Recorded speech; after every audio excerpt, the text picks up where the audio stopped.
right, thank you very much. So my name is Aedan Stockdale, and Melissa sends her regrets. She had a bit of a family emergency, so everything's all right, but she couldn't make it out today. So today I wanted to talk to you about sustainability in our environmental education program. Let's see how well this thing works. So we put together kind of a sampler of 3 different programs that we hold in Manatee County, and these programs are basically programs we put together to be sustainable and that we can continue. And we have 3 unique programs we're going to talk about today. We're going to talk about our little free libraries, which are basically little library boxes. We're going to talk about our Preserve Ambassador program, which is a program for our volunteers. It's a volunteer training. And then we have our Taking Flight Geo Tour, which is a GPS tour. Now, Melissa will be available by email or by phone if you have any questions about these programs, and I'll be around today if you have any further questions for me. So these 3 separate programs had kind of similar goals that we wanted to reach. We wanted programs that were low maintenance. Once they were set up, we didn't want to have to go out and continue maintaining the projects at great expense or great staff time. We wanted programs that were as cost-effective and cost-friendly as possible, not a lot of cash, at the starting gate. We also wanted to engage as many different people as possible. We wanted to get people out into our preserves and into our properties, but we also wanted to recruit new volunteers and get new people interested in what we do at the county. We also wanted to utilize our volunteers more effectively and in roles where they will be good ambassadors and stewards for the programs that we do. And finally, we wanted our programs to be sustainable. So for our purposes, and for our talk today, sustainable for us means that we can continue doing the program. It's not going to cost us a lot of time, it's not going to cost us a lot of money, and it's not going to cost us a lot of headache. So the first program we're going to talk about is our Little Free Library. And this program was actually put together by one of our education interns from New College of Florida. And he presented us with an idea that he wanted to put these little libraries in our preserves. Now, the little library, like I said, is basically a box. It's a portable library. And the idea behind the original program, which was started in Wisconsin, is they wanted to put more little libraries throughout the US than Andrew Carnegie had put up public libraries.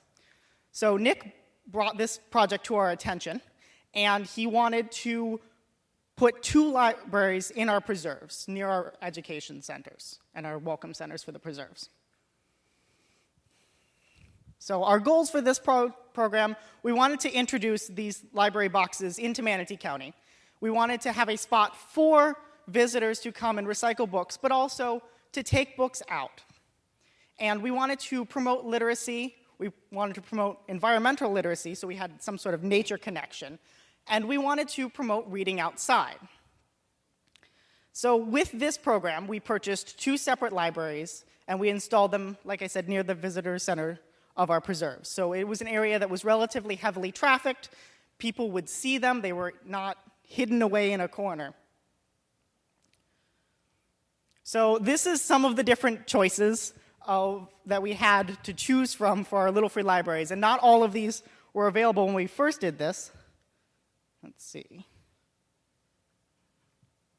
This one you see here is actually the choice we went with. It's made out of a recycled material, and it blends in a little bit with our visitor centers, so they don't stand out too brightly, but they encourage recycling because they're made out of recycling materials, and they're stocked with nature-themed books. Since we actually did our program, the Little Free Library organization has actually put together more of an outline, and they actually offer community kits. So they've been learning from the people using their programs. Like I said, the goals for this one is that we wanted it to be sustainable. So we wanted people to take a book, but also leave a book. And we knew that off the cuff, that was going to be a little difficult. So we wanted to have some strategies in mind for retaining a storage of books. So we looked at doing community book drives, which is a great way also to do publicity for these programs. We formed partnerships with the library, and one of the other things we looked at is possibly donations from booksellers or authors. It's not something we've done yet, but it is an option. Currently, our partnerships with the libraries have provided us with a lot of contacts. We've actually been doing library programs in exchange for them. So it's worked out quite well. We've gotten books. We've also been able to reach people at the libraries. As I said, we wanted them to be nature-themed, so when we stock the books in the library, they are nature-oriented. Now, when people come out into the preserve and drop off their books, they don't have to be. It's whatever books they happen to have on hand. And we've hosted nature-themed reading programs out there, and we're looking at starting kind of a Nature Book of the Month club. So as far as the successes for this, our boxes are still there. Up front, we did have to stock them more frequently, but as time has gone on, we've actually noticed that more people have been coming and dropping off 20 to 30 books at a time once they start to know what the program is about and what the program's doing. So we've had to do less and less maintenance as the program goes on. And I think the most exciting thing is Manatee County now wants to install 50 separate boxes throughout the county and partner with different organizations to get them all throughout our county. So the county liked it. Okay, jumping into our next program. This is our volunteer training known as Preserve Ambassadors. So this was our volunteer component. What we wanted to do was put together a training program for our volunteers so that they would become better stewards of our properties. We had a lot of people coming to us asking questions about new things that were going on our properties, and occasionally there was misinformation going out. So we wanted a way to kind of tighten up the information that was being presented to the public through our volunteers, but we also wanted to give them an opportunity to have more trainings. We had a total of 7 different classes that focused on either a single preserve or a group of our preserves, and we scheduled it so that there was a presentation, and we monitored their knowledge with both a pre and a post test. And then we also included some hands-on activities to get them involved and to reinforce some of the things we did in the programs. The participants at the end of each class would earn a button. And let me tell you, the button is the best thing ever to give volunteers. They were more excited for that little 50-cent piece of metal than anything else we have ever done. At the end, if they complete 7 programs, they actually are awarded the title of a Grand Ambassador, and we give them a pin. So for this program, we wanted to educate our volunteers about our preserves. And we wanted them to become more interested and take more active roles in what's going on in our preserves. We also wanted to showcase some of the different areas and preserves that some of them haven't been to. We have 2 coastal properties that are very popular, we get a lot of people at. And then we have 20,000 acres, and probably of that, only 1,000 acres are commonly visited every month. So we wanted to drive some of our volunteers out to some of our other preserves, and we also wanted them to know about those preserves. We also wanted to provide an area for us to answer questions that were coming up. So as far as the sustainability of this program, once the program was in place, the curriculum was set. We had an outline, we had the materials put together, and we didn't have to build anything new. It does still take staff time to run the class, but we can put together the program in a calendar months or years in advance. Since the program's pre-packaged, we can actually train some of our volunteers either to assist or to teach the program in the future. So as far as successes go, we had way more people excited about this program than we expected. We have a classroom where we can seat 24 people. And we had 20 to 25 people sign up for each class. All told, about 100 volunteers, and of those, 10 completed all 7 classes. From this program, we've actually had new people come in that were not volunteers previously that got interested in volunteering just because of these programs we were offering. In addition to that, they've also started asking us for more training opportunities and more things like that. So we have room for growth.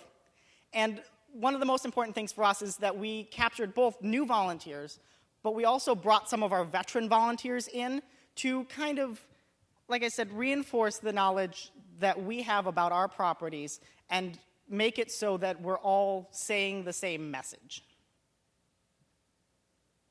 And before you, that is our first class of Grand Ambassadors for Manatee County. And all 10 of those people completed all 7 of the classes. And I want to say they were 2.5-hour courses, 7 2.5-hour courses. So the last program I want to cover today is our Taking Flight Geo Tour. Now, the Taking Flight Geo Tour is a program, it's a geocaching program, and it's the first geo tour in the state of Florida. It was completely created in-house. All the graphic, all the content design, everything like that was done by our staff at Natural Resources. So the goals of this program, we wanted this to serve as an outreach program to educate the public about Florida's birds. So we have 15 cache sites, and they're all tied together with information about Florida's birds. And we partnered with 3 estuary programs, both the Charlotte Harbor, the Tampa Bay, and the Sarasota Bay National Estuary Programs. All 3 assisted us in this, and each one had a separate message that we included as part of our geo tour. And we wanted to get people out into the preserves, and like I said with the Volunteer Ambassador Program, we wanted people to explore conservation properties that they didn't even know existed. And our last, and probably one of our most important things, is we wanted to model responsible behavior, because we've had lots of geocaches placed in our preserves, and they were not always in the best places. They were not always near the trail. Some of them were a little bit buried, and people were starting to dig possibly near sensitive, artifact-laden sites. So we wanted to encourage this responsible geocaching behavior. As far as the sustainability of this program goes, we require very little maintenance. So occasionally the cache boxes we place, the thing you're finding with your GPS, do get taken. Somebody will find them and think it's trash and throw it away, or who knows what. Maybe a storm washes them out. So we built that into our program. We knew that some were going to disappear, so we did keep in mind that, and we did buy replacements when we started up this program. But the only recurring cost for us is the actual marketing package that we use through Groundspeak, the company that runs geocaching, and we do some marketing and membership through them. As far as the maintenance of this, the best thing about it is that the geocachers themselves are the ones that tell you if there's a problem. So we don't have to go out every week and check on these boxes. If they don't find the box, they will let you know. And the first notice, it's not always a big deal, because sometimes people just don't find the box. But if you get 2 or 3 in a row, then we can send someone out to check on our boxes. And the program has been really successful. We've gotten so many calls to do a second one. We'll see about that. But the program has brought in many, many veteran cachers who do geocaching, not only in the state, but around the world. We've had people from several different countries. I think our most recent one, we had a group of cachers come from Germany on vacation to check out our preserves just because of this. And they really responded positively to the education component of our geocaches. And we've also brought a lot of new people into geocaching, and we've done it with workshops that actually promote them doing it sustainably with leave no trace ethics and things like that to encourage them to be environmentally minded when they are doing geocaching. One of the best things, we've gotten citizen science data from this. One of our geocaches is what's called an earth cache. You come in and you answer information about the earth, the land, something like that. And for us, they're measuring the tide marks. So they come in, they take a look at what the tide level is, and they take a picture of the same location. And we've gotten hundreds of data points of just people taking pictures of this same location over time. So they're doing the mapping for us. We've also gotten more visitors out to these preserves, and we've gotten visitors out to these preserves that have never even heard that there were preserves in their backyard, which was really exciting for us. The National Estuary Programs have gotten higher visibility, and they were excited about that. And we've had requests for the geocaching-based field trips. We've had groups come out that specifically want to do programs about geocaching. And like I said before, people from all over the world are actually coming to our county, to our preserves, just for this tour. So that is our 3 programs. Are there any questions? Hi I love your guys' idea of the little free libraries and how it's being so successful for you. And I'm wondering, is there a way that people could actually go on to something like the geocaching and find out where all these little free libraries are? Like, is there a place where you guys have to register them, or how does that process work? So you're asking if there's a place where all the little free libraries are registered and available. Little free libraries actually, well, first I want to mention that Melissa gave a talk specifically on the little free libraries, and Moran, will you be making that available? Okay, so that'll be available online as of next week. And Little Free Libraries has a website, and one of the things with the Little Free Libraries is that there is a registration fee for your box. So you can order a box pre-made, or you can make your own. But if you make your own, I highly recommend you pay the registration fee, because what happens is they will put they'll put your library on their map. So you can go to the Little Free Library website, and there is a map with a geopoint for every single library that there is in their system. Yes. More interactive GIS stuff, huh? More interactive stuff. Any other questions? Well, thank you so much, Aedan. Really appreciate it. Thank you very much.